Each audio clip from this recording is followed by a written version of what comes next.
Yesterday, Sayadaw explained that there are 4 fields of objects to be noted in Satipatthana meditation. Kaya, Vedana, Citta and Dhamma, the physical activities, sensations and feelings, consciousness, and general activities such as seeing, hearing, smelling, tasting, touching should be noted. So among the field of objects to be noted, one should note the object that is presently arising. By noting the presently arising object that is obvious, one develops knowledge. One gains knowledge by noting the object that is arising, that is obvious at the present moment. In order to note the object, one should aim one's noting mind towards the object, and one should exert effort in noting the object. When one notes the object with aim and effort, there will be sustained mindfulness. When mindfulness is sustained on the object, the noting mind falls calm and collected on the object that is noted, and one comes to know the true nature. Among the 4 fields of objects to be noted, Rupa, materiality, is more obvious than Nama, mentality. According to the Vipassana saying, Yatha Vipassana Biniveso, one should be noting the object that is more obvious, that is more prominent. Among Nama and Rupa, mentality and materiality, Rupa, is more obvious, so one should give priority to noting Rupa, materiality. Among the materiality, there are 4 great elements, Mahabhuta, and also there are derived materiality. Among these 2, the 4 great elements and the derived materiality, the 4 great elements are more obvious than the derived materiality. Even among the 4 great elements, even among the 4 of Mahabhuta, Vayo Dhatu, wind element, that manifests as stiffness, tension, movement, is more obvious than the other 3 great elements. So one has to give priority to noting the object that manifests as Vayo Dhatu, wind element. People who do not understand this, they are saying that it is enough to be mindful of one's mind. So in this way, they are mistaken that it will be quite enough to be mindful of one's mind. So one should be careful about their idea. When one is quite skillful in noting Rupa, materiality, when one is skillful with the practice, it is possible that one can be mindful of the Nama, mentality. So for a skillful yogi, one can be noting, one can be mindful of one's mentality. But for a beginner yogi, it is not easy to be noting one's mind. In the deities and in Brahmas, Vedana, feeling, sensation, and Citta, consciousness, are obvious in such kind of beings. So in these beings, such as deity and Brahma, the Nama mentality is more obvious than the materiality. But for ordinary beings like humans, Rupa materiality is more obvious than the mentality. So one should be mindful, giving priority to noting the materiality, and one should be mindful in every posture. When one is sitting down from standing position, mentality and materiality are present at the moment of sitting down, and one should be noting sitting, and also in other postures such as sitting, walking, standing, one should be mindful in these postures. And also lifting, moving, placing, one should do them mindfully. So in any posture such as standing, sitting, walking, lifting, moving, placing, in any of these postures, the Nama, Rupa, mentality and materiality are present. One should be mindful of these activities: sitting, standing, walking, lifting, moving, and placing.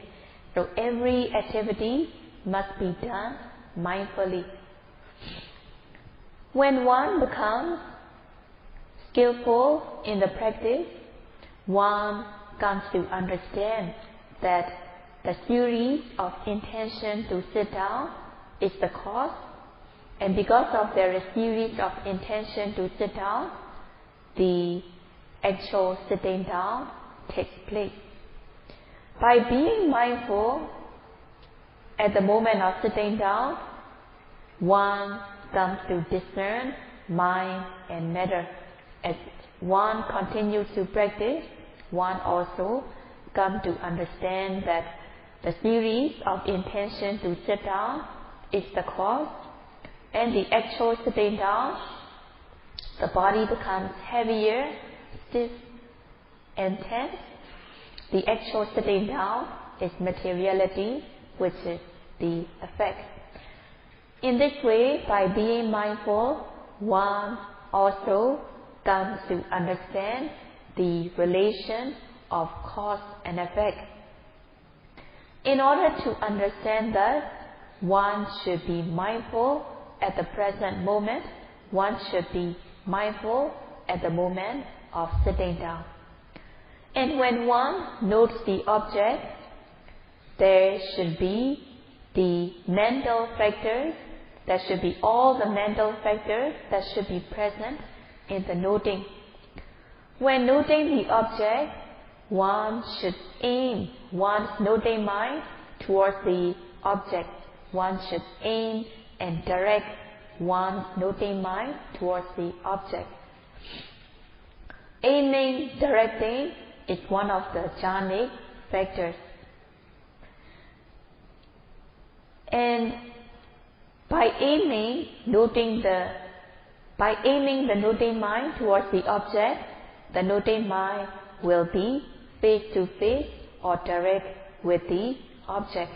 And also, one needs to apply another factor, ardent effort in the practice. So in this way, in noting the object, one should apply these two factors, aim and effort, every time one notes the object. When one applies these two factors, aim and effort every single second, then one's mind will be strengthened. One can overcome laziness. Tina, sloth, not wanting to exert effort, withdrawing from the practice. And Mita, torpor, becoming exhausted, wanting to take easy in the practice.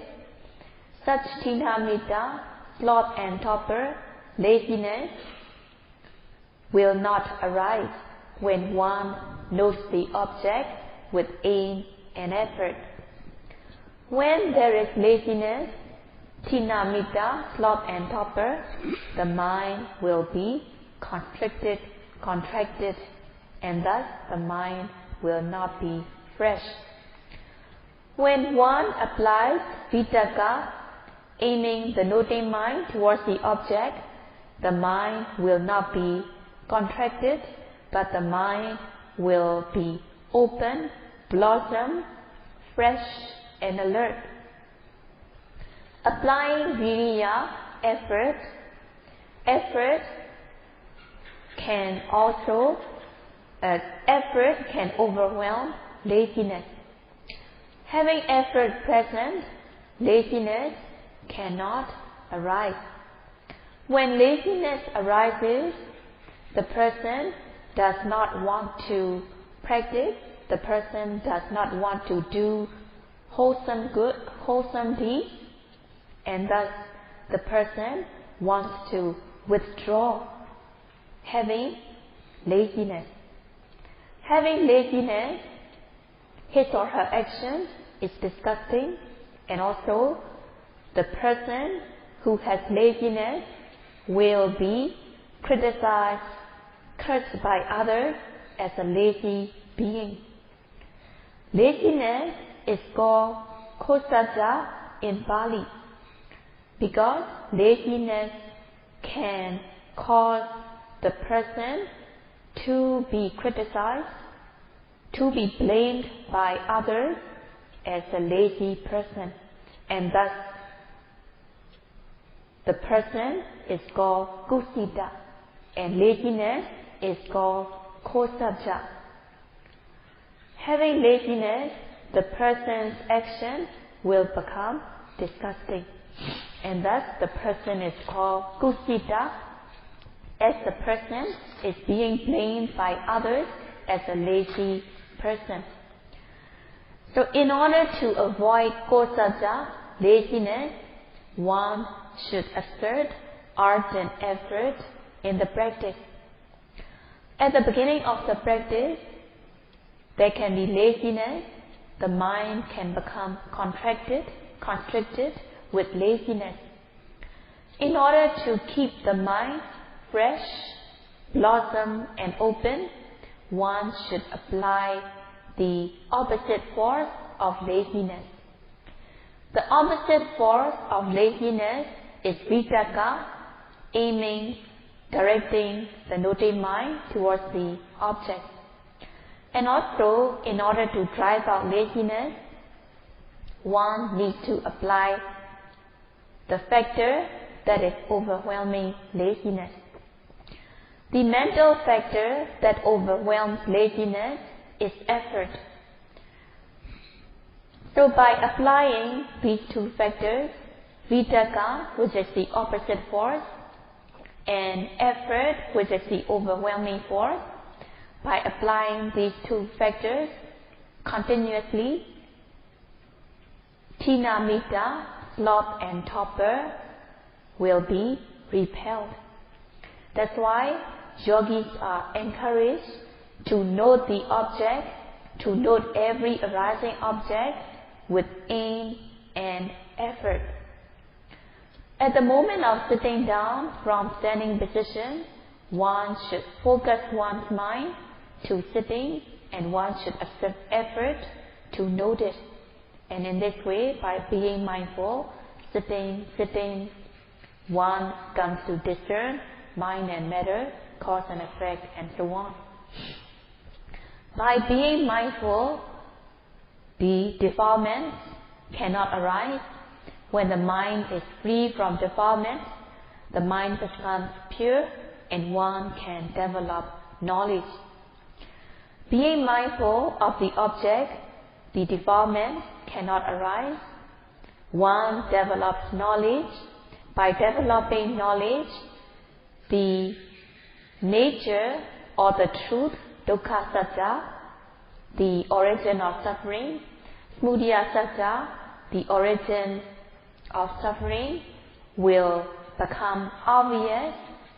Even though these two Sacca, Dukkha Sacca and Samudaya Sacca, are difficult to be discerned and thus profound, but as one practices, as one is being mindful, when the defilements are removed, one comes to discern Dukkha Sacca and Samudaya Sacca. So even though these two Saccas are difficult to be discerned and profound, they will become obvious when the opposite mental states are removed. Not knowing, there can be attachment and craving. In oneself, there is Dukkha Sacca, truth of suffering. So what is arising in oneself is Dukkha Sacca, truth of suffering. If one is not mindful by the practice of Satipatthana meditation, there can be attachment. One can become attached. One can crave.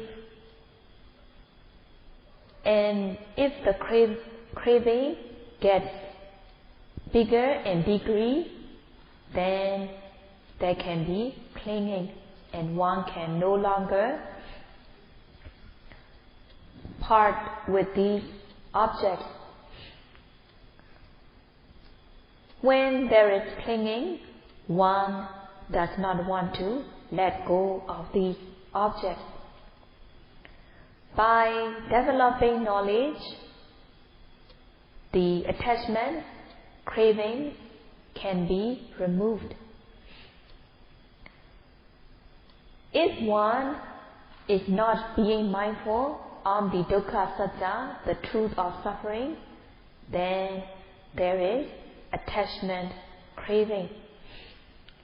Based on the object that the person fails to note, there can be attachment and craving, and also there can be attachment, craving on other objects as well. Not knowing, it is called avijja, ignorance. Being attached, it is tasna, craving. And when the tasna, craving, becomes bigger in degree, it becomes upadana, clinging. One clings onto things with craving. And when one takes being, when one has wrong view, believing things as being, person, jiva, atta, it is ditthi, wrong view. So one clings with wrong view. Most ordinary beings, lacking mindfulness, there will be not knowing, craving, clinging, wrong view arising in them. So based on these defilements, ignorance, craving, clinging, and wrong view, one commits wrongdoing, one commits evil conduct by body and speech. So based on these defilements, one commits wrongdoing, evil conduct by body and speech. So these defilements lead to good and bad deeds.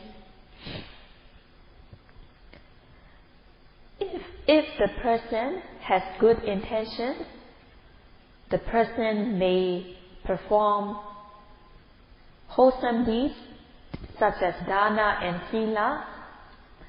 But such dana and sila are called Vatagami Kusala, as these wholesomeness can lead to further assistances.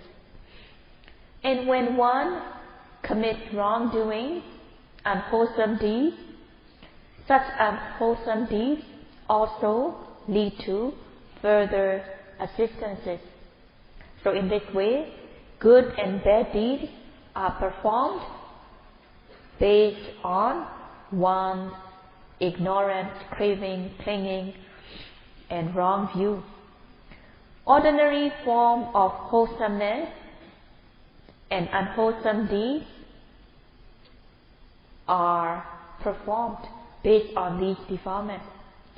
When one performs ordinary kinds of wholesome deeds, such ordinary kinds of wholesome deeds lead the person to human assistance and deva assistance.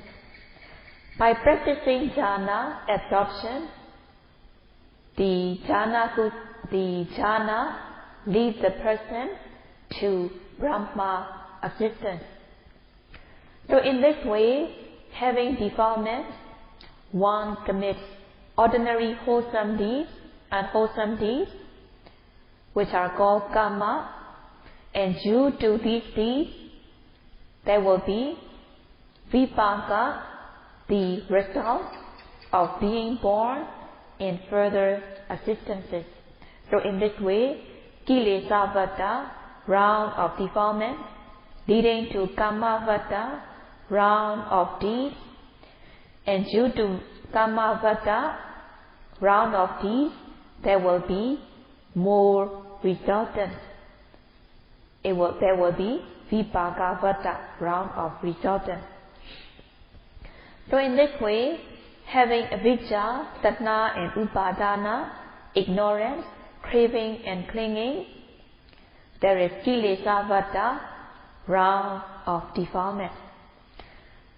This round of defilement, avijja, taṇṭa, upadana, leading to deeds, which are called karma, and thus there will be round of karma, round of deeds.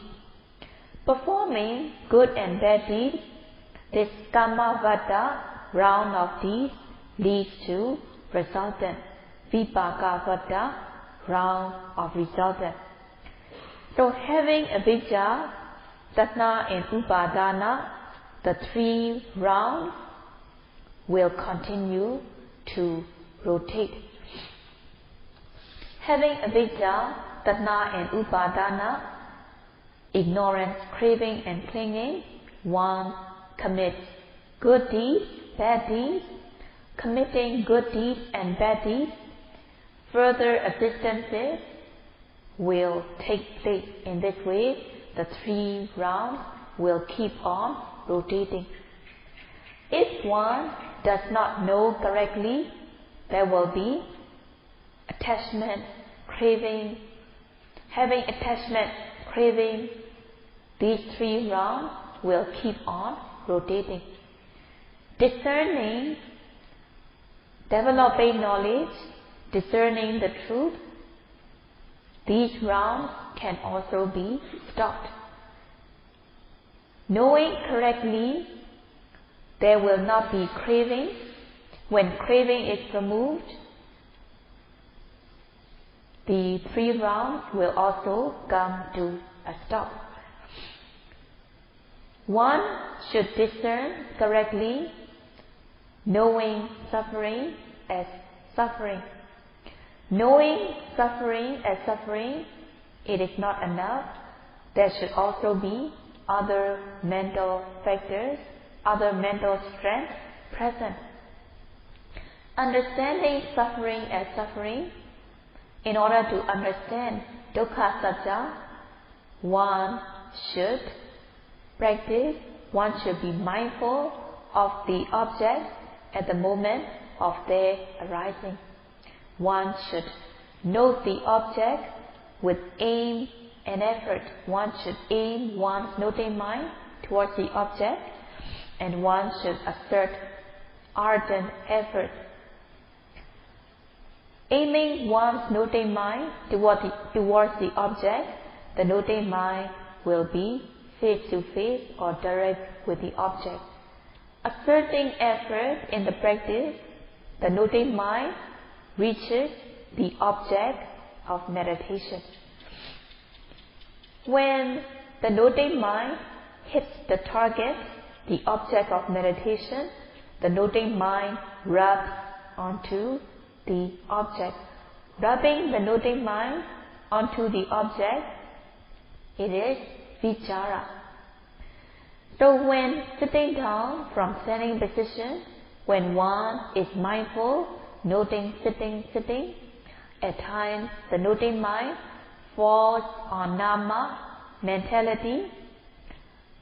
At times the noting mind falls on rupa, materiality, experiencing stiffness, tension, heaviness. So when the noting mind falls on either the nama, mentality, or rupa, materiality, one becomes certain of the object.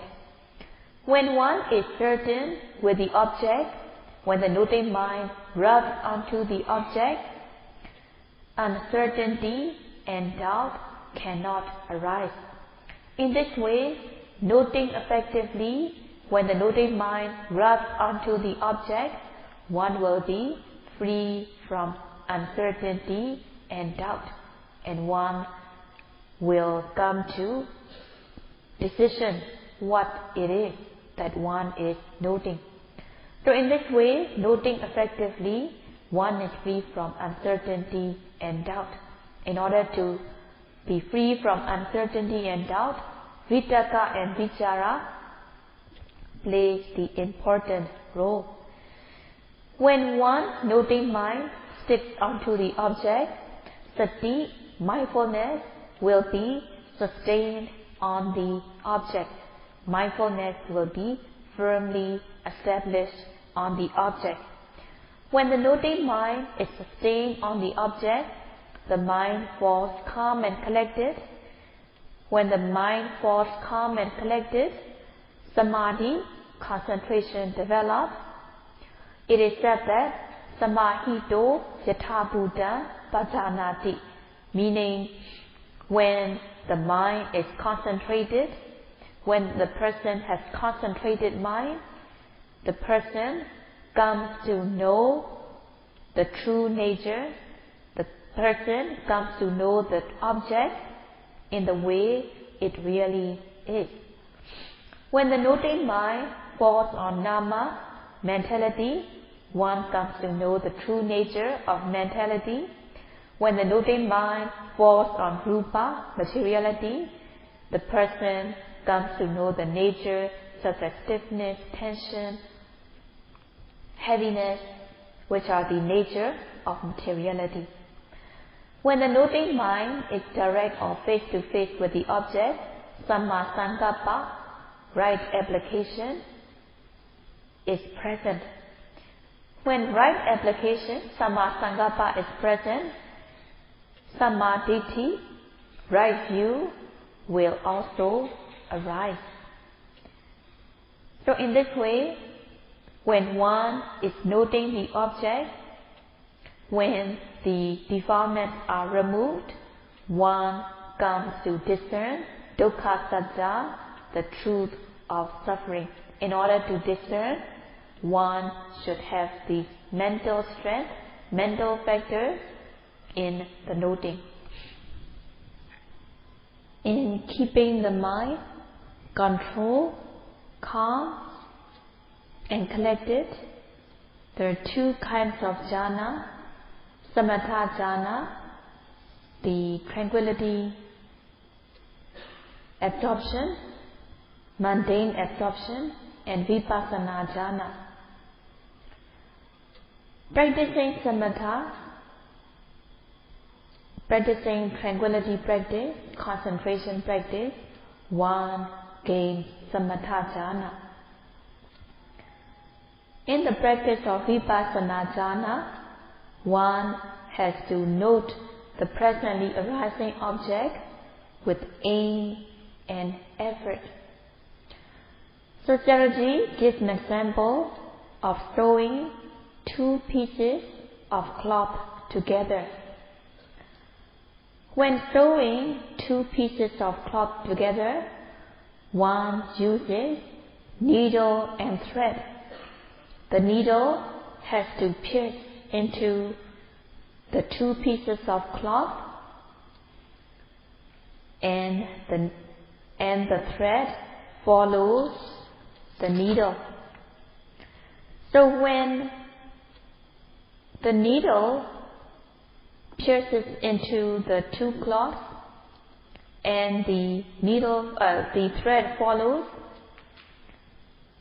the thread keeps the two pieces of cloth connected, binded, so that two pieces of cloth become one.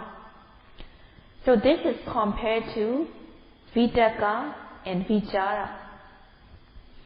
In practicing Vipassana jhana, one has to apply one's noting mind on the object. Applying one's noting mind onto the object, it is Vitakka, initial application. Vitakka is compared to the needle. One has to apply one's noting mind onto the object. So one has to aim, direct one's noting mind onto the object by applying Vitakka. And also, the noting mind should rub onto the object. Rubbing the noting mind onto the object, it is Vichara.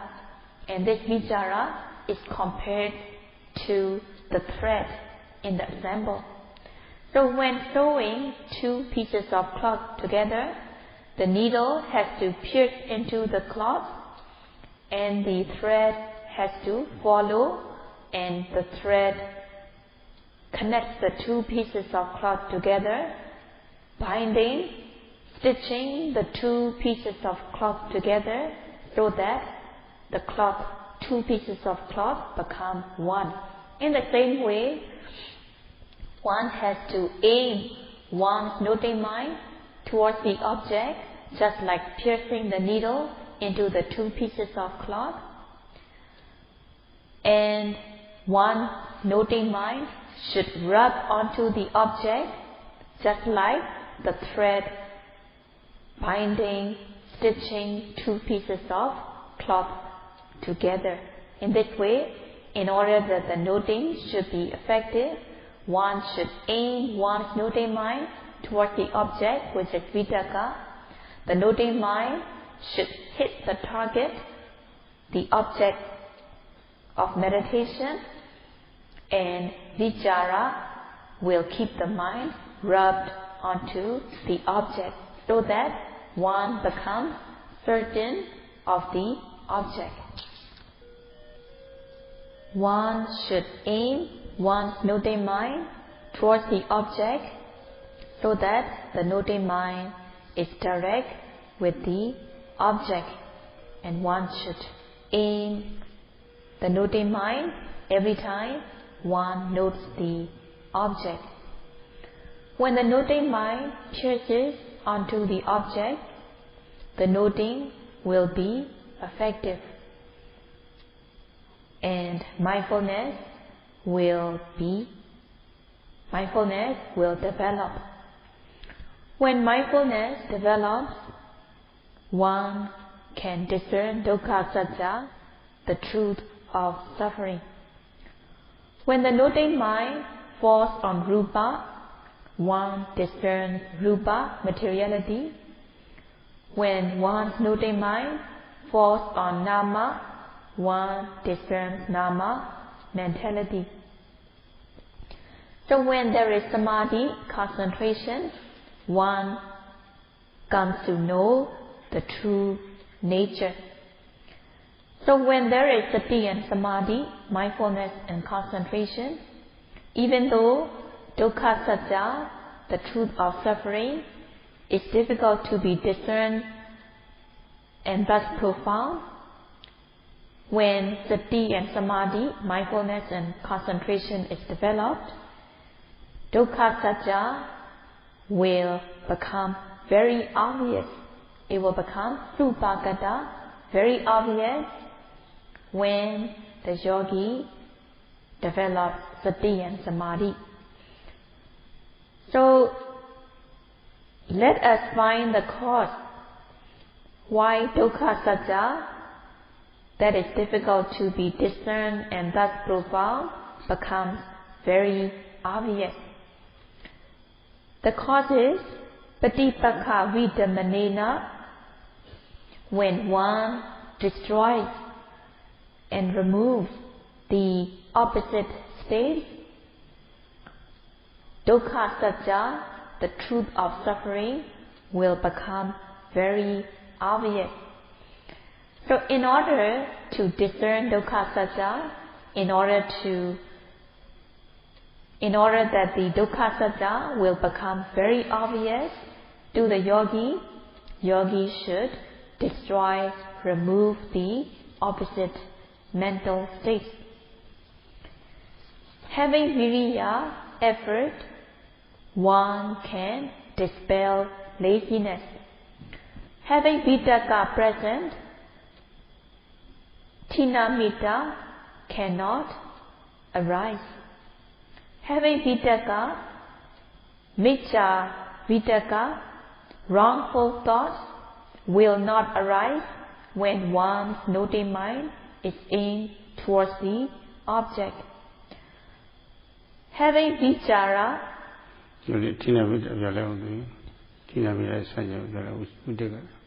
having vitakka, the defilements such as tinamita, sloth and torpor cannot arise.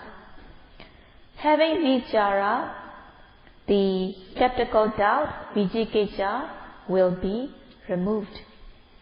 Having sati, mindfulness, the defilements cannot enter the mind. Having samadhi, concentration, there will not be distraction, there will not be scattering of the mind, but the mind is calm and collected. So in this way, these mental factors are removing the defilements. These mental factors are performing their duty by removing relative defilements, and one develops knowledge. So in this way, when removing the defilements, dukkha satya becomes obvious to the yogi. Even though dukkha satya, the truth of suffering, is difficult to be discerned and thus profound, dukkha satya becomes obvious to the yogi when she removes the opposite mental state, the defilement. So in order that dukkha satya will become obvious to the yogi, one has to be noting the presently arising object. One should note the object with all the mental strength in order to remove the defilement. So in order to remove the defilement, there should be samma patipatti, patipada. In order to remove the opposite mental state, one should practice systematically. Removal of these opposite mental states are connected with systematic practice. So one should be noting presently arising object with aim and effort. By practicing systematically, the defilements will be removed. In order to remove the opposite mental states, one should practice systematically. Without practicing systematically, one cannot remove the opposite mental states. So one should practice systematically so that the defilements are removed. The defilements that are removed by systematic practice involves tanha, craving. Craving will be removed. Upadana, clinging, is removed. Wrong view, jiva atta, will be removed. By developing knowledge, tanha, craving, upadana, clinging, will be removed. When it is said the tanha and upadana is removed, it means tanha and upadana becoming less and less, and finally they are totally removed. So in this way, discerning correctly, tanha and upadana are removed. Tanha and upadana has no chance to arise and thus removed. When tanha is removed, one is said to be abandoning samudaya sacca, the truth of origin of suffering. So in this way, discerning dukkha sacca, one automatically removes tanha, craving. So in this way, when dukkha sacca becomes obvious to the yogi automatically removes samudaya sacca, the truth of suffering. And Saraji will continue to explain tomorrow. Sadhu, sadhu, sadhu.